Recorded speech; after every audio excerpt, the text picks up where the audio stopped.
News 24 తెలుగుకి స్వాగతం. వార్తలోని ముఖ్యాంశాలు ఇప్పుడు చూద్దాం.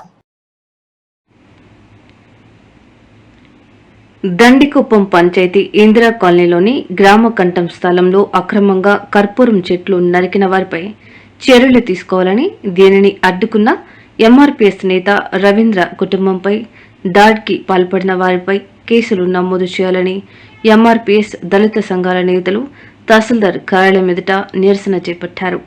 కుప్పం ఎయిర్పోర్ట్ సమీపంలోని ఈ కోట్ల విలువైన భూమిని సర్వే చేసి చుట్టూ కందకాలు తవ్వాలని, పేదల ఇళ్లు పట్టాలకు కేటాయించాలని డిమాండ్ చేశారు. లేని పక్షంలో సీఎం చంద్రబాబు దృష్టికి సమస్యను తీసుకువెళ్తామని హెచ్చరించారు. మరియు సావిత్రమ్మ మురుగేశు వారి యొక్క అనుచరులు ఉద్దేశపూర్వకంగా గ్రామకంఠంలో ఉన్నటువంటి కర్పూరం చెట్లను నరికి అక్రమంగా అమ్ముకుంటున్నటువంటి క్రమంలో అదే గ్రామానికి చెందిన రవీంద్ర అనే వ్యక్తి, ఇది ప్రభుత్వ భూమి, ఇది ఎలాంటి అన్యాక్రాంతం జరగకూడదు, అక్రమాలకు గురి కాకూడదని చెప్పి రవీంద్ర అనే వ్యక్తి తహసీల్దార్ గారికి మరియు ఎంపీడీఓ గారికి ఫారెస్ట్ డిపార్ట్మెంట్లకు ఫిర్యాదు చేయడం జరిగింది. అదేవిధంగా ఫిర్యాదు చేశారు అనే కక్షపూరితంగా ఆ గ్రామానికి చెందిన వెంకటేశ్వర, సావిత్రమ్మ మరియు వారి అనుచర వర్గము కక్షపూరితంగా రవీంద్ర వారి కుటుంబస్తుల పైన విచక్షణారహితంగా దాడి చేయడంపై భారతీయ అంబేద్కర్ సేన మరియు దళిత సంఘాలు తీవ్రంగా ఖండిస్తా ఉన్నాము. ఈరోజు నిన్నటి దినానే పోలీస్ స్టేషన్ లో కూడా ఫిర్యాదు చేశాము. ఎవరైతే రవీంద్ర వారి కుటుంబం పైన దాడికి పాల్పడ్డారో వారిపైన చట్టపరమైనటువంటి చర్యలు తీసుకుంటూ ఇందిరా కాలనీకి చెందిన గ్రామకంఠం భూమిని బౌండరీ వేసి ప్రభుత్వ స్వాధీనం పరుచుకొని భూమి లేని నిరుపేదలకు ఆ భూమిని అవుట్ సైడ్ కానీ లేదా ప్రభుత్వ ప్రయోజనార్థం వినియోగించాలని చెప్పి ఈ సందర్భంగా తెలియజేస్తున్నాం. దండికుప్పం పంచాయతీలోని ఇందిరానగర్ కాలనీ కడ గ్రామనాథం భూమి 4 ఎకరాల 15 సెంట్లు. ఈ భూమి కోసం జరిగిన గలాటల్లో ఒక దళిత మహిళపై అనవసరంగా దాడి చేసి గాయపరిచిన విధంపై తీవ్రంగా మేము ఖండిస్తున్నాం.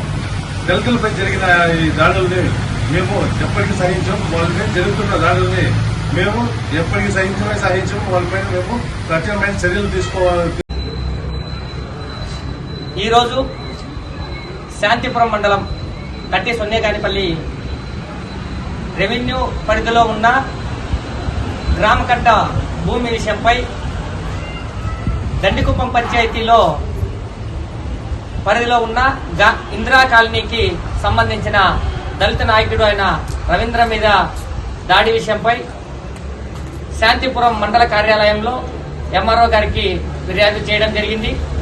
అది కూడా ఏ విషయం పైన వాళ్ళు దాడి చేశారంటే, సర్వే నంబరు 274 బార్ 1 కింద దాదాపు 4 ఎకరాల 15 సెంట్లు గ్రామకంఠ భూమి ఉంటే కొన్ని దశాబ్ద కాలం పాటు తమిళనాడు గ్రామ నివాసులు అయిన కొంతమంది వ్యక్తులు దాన్ని దౌర్జన్యంగా ఆక్యుపై చేసుకొని బడుగు బలహీన వర్గాలు, పేద వర్గాలకు దాన్ని కేటాయించకుండా వాళ్లే దాంతో స్వలాభంతో ఆక్రమించుకొని ఇది మాకు చెందుతుంది భూమి అని దౌర్జన్యం చేయడం పైన అక్కడున్న 4,50,000 రూపాయలకు చెట్లు అమ్మారని స్థానికులు అంటున్నా, దానిపైన ఫారెస్ట్ వాళ్ళు పిలవడంతో అక్కడికి వెళ్లిన రవీంద్ర మీద, వాళ్ళ కుటుంబ సభ్యుల మీద, ఆ గ్రామస్తులు దళితుల మీద జరిగిన దాడిని తీవ్రంగా ఖండిస్తున్నాము.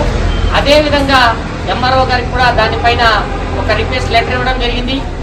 మేడం గారు కూడా సానుకూలంగా స్పందించి సర్వేర్ గారిని, విఆర్ఓ గారిని స్థల పరిశీలనకి వెళ్ళమని ఆ రిపోర్ట్స్ కూడా అది గ్రామకట్టంగా రెవెన్యూ వారు నిర్ధారించారు. ఖచ్చితంగా దీనిపైన చట్టపరమైన చర్యలు తీసుకొని ఆ గ్రామ కంఠంలోని చెట్లను అదేవిధంగా గ్రామకట్ట భూమిని కూడా పరిరక్షించి ప్రభుత్వ కార్యకలాపాలు కానీ ప్రభుత్వ అనేక పరిశ్రమలు తీసుకొస్తున్నాయి. ఆ పరిశ్రమలకు కేటాయించి ఏదైతే భూమిని అన్యాక్రాంతంగా అక్రమంగా దౌర్జన్యం చేస్తున్నారో వాళ్ళపైన చట్టపరమైన చర్యలు తీసుకొని ఆ భూమిని ప్రభుత్వం స్వాధీనం చేసుకొని ప్రభుత్వ వినియోగాలకు వాడుకోవాలని, అదేవిధంగా దళితులపైన ఇలాంటి దాడులు జరిగితే తీవ్రంగా ఖండిస్తాము, వ్యతిరేకిస్తామని తెలియజేసుకుంటూ అందరికీ అవకాశం ఇచ్చిన పెద్దలకి కృతజ్ఞతలు తెలియజేస్తాం. Thank you.